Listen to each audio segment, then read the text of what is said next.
second. I need to get my story straight. My friends are in the bathroom getting higher than the Empire State. My lover, she's waiting for me just across the bar. My seat's been taken by some sunglasses asking about a scar. And I know I gave it to you months ago. I know you're trying to forget, but between the drinks and subtle things, the holes in my apologies, you know, I'm trying hard to take it back.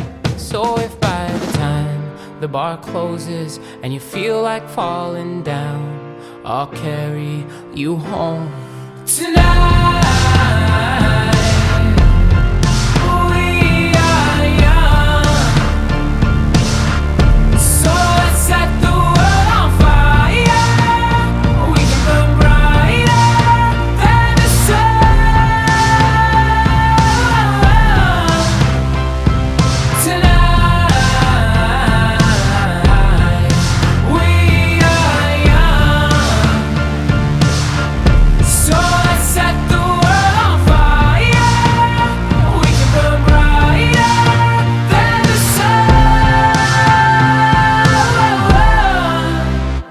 Now I know that I'm not